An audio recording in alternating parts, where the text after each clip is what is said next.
अमित शाह जी को अगर हमसे नहीं मिलना तो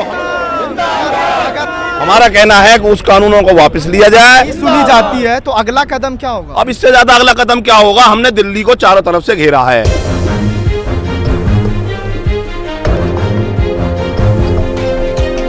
नमस्कार, नेशनल इंडिया न्यूज देख रहे हैं आप। मैं इस वक्त यूपी दिल्ली बॉर्डर गाजीपुर में मौजूद हूँ। लगातार जिस तरीके से किसान का प्रदर्शन अब उग्र होता जा रहा है, क्योंकि आज जो है किसान के प्रदर्शन का 5वां दिन है, क्योंकि जिस तरीके से किसान अपने हक हुकूक के मांग को लेकर प्रदर्शन कर रहे हैं वो कहीं ना कहीं मौजूदा सरकार पर बहुत बड़ा सवालिया निशान खड़ा होगा, क्योंकि यहाँ पर पुलिस के भी कड़े इंतजाम किए गए हैं और उसके बाद पुलिस की मुस्तैदी भी है और ताकि ये सब जो है बुराड़ी मैदान न जा सके। लेकिन अमित शाह जो गृह मंत्री है उनका साफ तौर पर कहना है कि हम जो है किसानों से बातचीत करने के लिए तैयार है, लेकिन इन चीज़ों को किसान जो है खंडन करते हुए नकार लिए कि अगर हम लोग वहाँ जाते हैं, क्योंकि बुराड़ी जो है खुली मतलब जेल की तरह है, अगर वहाँ जाते हैं तो हमारी मांगे नहीं सुनी जाएगी। इसको लेकर ये सब यहाँ डटे हुए हैं और अपने हक हुकूक की मांग कर रहे हैं। कुछ किसान मौजूद है, उनसे भी जानने की कोशिश करेंगे कि वो इसको किस तरह से देखते। सर, आप लोगों की मांगे क्या क्या है?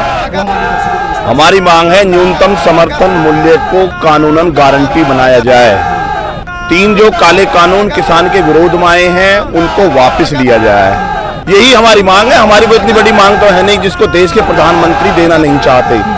देश के प्रधानमंत्री काला कानून लाते हैं कोरोना टाइम में, जो किसान के नाम पर लाया जाता है उद्योगपति और पूंजीपतियों को लाभ देने के लिए है। हमारा कहना है कि उस कानूनों को वापस लिया जाए और देश के किसान के हित को देखते हुए न्यूनतम समर्थन मूल्य को गारंटी दिया जाना चाहिए कि उससे कम दर पर अगर कोई भी उसकी फसल खरीदता है तो वो कानूनन जुर्म हो। सर, गृह मंत्री अमित शाह तो बातचीत करने के लिए तैयार है, क्यों नहीं बात करें? क्या दिक्कत है? गृह मंत्री अमित शाह जी जो बात करना चाहते हैं, हम पहले ये पूछना चाहते हैं कि जब ये कानून बनाए थे, जब किस किस से बात की थी उन्होंने?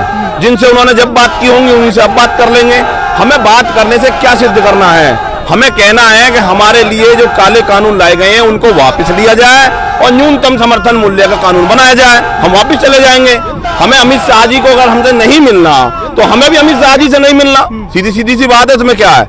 हम देश के किसान हैं। अगर देश का किसान पिछले 2 महीने से रोड पर है और रोड पर आया हुआ है तो सिर्फ और सिर्फ अपनी एक मांग को लेकर आया हुआ है कि जो काले कानून हमारे खिलाफ बनाए गए हैं उनको वापस लिया जाए और न्यूनतम समर्थन मूल्य का कानून बनाया जाए। तो सर, बुराड़ी मैदान जाकर क्यों नहीं वहाँ पे शांतिपूर्ण प्रदर्शन कर रहे? जगह जगह क्यों प्रदर्शन हो रहा है? बुराड़ी मैदान क्या है?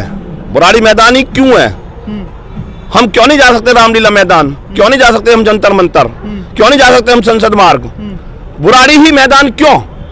क्या देश का किसान बुराड़ी मैदान में ही जाता रहा है आज से पहले? आज से पहले जितने भी आंदोलन हुए क्या वो बुराड़ी मैदान में ही हुए हैं? क्या ये जो 3 काले कानून लाए गए थे ये बुराड़ी में बैठ करके संसद चलाई थी उस समय आए थे? हमारा कहना यह है कि हम बुराड़ी नहीं जाएंगे, हम जाएंगे तो जंतर मंतर जाएंगे। तो आखिर किस बात का डर है कि आप लोगों की मांगे नहीं सुनी जाएगी बुराड़ी मैदान से? नहीं, डर किस चीज का है? इन्हें क्या डर है हमारा? हम रामलीला मैदान नहीं जा सकते। देश की सरकार अगर देश का किसान आ रहा है तो उसका स्वागत करने से तो गई और गड्ढे खोद रही है। रोड पर 10-10 फीट गड्ढे खोद दिए। क्या हम आतंकवादी हैं? नक्सलवादी हैं?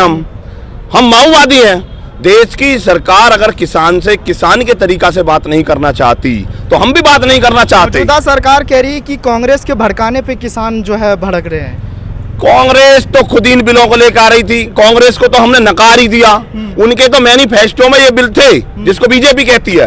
अगर हम कांग्रेस को मानते तो हम कांग्रेस को वोट देते। हमने बीजेपी को माना क्योंकि उनके मैनिफेस्टो में ये बिल नहीं थे। आज वो उन बिलों को लेकर के आए हैं जिन बिलों का पुरजोर विरोध सुषमा स्वराज जी और अरुण जेटली जी ने, जो आज श्रद्धांजलि जिनको ये देते हैं, अपना नेता बताते हैं जिनको ये, उनके कार्यकाल को आप देखिए 2012 में उन्होंने संसद में खड़े होकर के इनका विरोध किया। हमें ये लगा कि ये जो सरकार अगर आएगी तो ये काले कानून हमारे ऊपर नहीं लेकर आएगी, इसलिए हमने बीजेपी को वोट दिया था। क्या बीजेपी हमारे बिगैर वोटों के आई थी? 70% देश में किसान रहता है और 70% देश के किसान ने वोट दिया था बीजेपी को। अगर आप लोगों की मांगे नहीं सुनी जाती है तो अगला कदम क्या होगा? अब इससे ज्यादा अगला कदम क्या होगा? हमने दिल्ली को चारों तरफ से घेरा है, आगे भी घेरते रहेंगे। जब तक हम वापस नहीं जाएंगे तब तक ये काले कानूनों को वापस नहीं लेंगे और न्यूनतम समर्थन मूल्य को कानूनन नहीं बनाएंगे। लेकिन कानून मंत्री का आज बयान आता है रविशंकर प्रसाद का कि किसान कितना भी प्रदर्शन कर ले हमें कोई फर्क पड़ने वाला नहीं। कोई बात नहीं है तो उन्हें फर्क पड़ता ही कहाँ है? अगर उन्हें फर्क पड़ता तो 2 महीने से देश का किसान रोड पर नहीं होता। उन्हें फर्क पड़ता है पूंजीपतियों को दिक्कत आने से। उन्हें फर्क पड़ता है देश में जो उद्योगपति हैं उनको परेशानी आने से। हमारे देश के किसान से कोई ना कोई फर्क ही नहीं पड़ता। ये बहुत बड़ा निंदा का विषय है कि जो ऐसे ऐसे कानून मंत्री देश में बना करके बैठाए हुए हैं जिनको यही पता नहीं है कि मैं देश के किसान के बारे में क्या बोल रहा हूं। हमारा कहना यह है कि अगर उन्हें हमसे कोई फर्क नहीं पड़ता तो वो अपनी सरकार चलाएं। हम रोड पर हैं, रोड पर रहेंगे जब तक हमारी मांग मानी नहीं जाएगी। हमारे चैनल के माध्यम से मौजूदा सरकार से क्या कहेंगे आप? मौजूदा सरकार से ये कहेंगे कि भगवान उन्हें सद्बुद्धि दे, जल्दी से जल्दी देश के किसान के हित में न्यूनतम समर्थन मूल्य को गारंटीड कानून बनाए और ये जो तीनों काले कानून आए हैं देश के किसान के खिलाफ इनको वापस ले। अभी समय है, अगर नहीं लिया गया तो सरकार नहीं रहेगी। 60 साल कांग्रेस नहीं रहने दी देश के किसान ने, ये तो 5-6 साल की है। जब घमंड आ जाता है ना तो रावण का नहीं रहा। ये क्या है ये? अगर सरकार सत्ता में बैठ करके चमकीली कोठियों में बैठकर देश के किसान के भाग्य का फैसला करेंगे क्या? ये देश के किसान का भाग्य का फैसला करना होगा तो खेत खलियान से होगा, रोड पर बैठ करके होगा, वहां पर बैठ करके नहीं होगा। चलिए, बहुत शुक्रिया हमसे बातचीत की। अपने सहयोगी परितोष के साथ सद्दाम करीमी की ये रिपोर्ट। चैनल को सब्सक्राइब नहीं किया है तो प्लीज़ सब्सक्राइब कीजिए और ताज़ा अपडेट पाने के लिए बेल आइकन को दबाना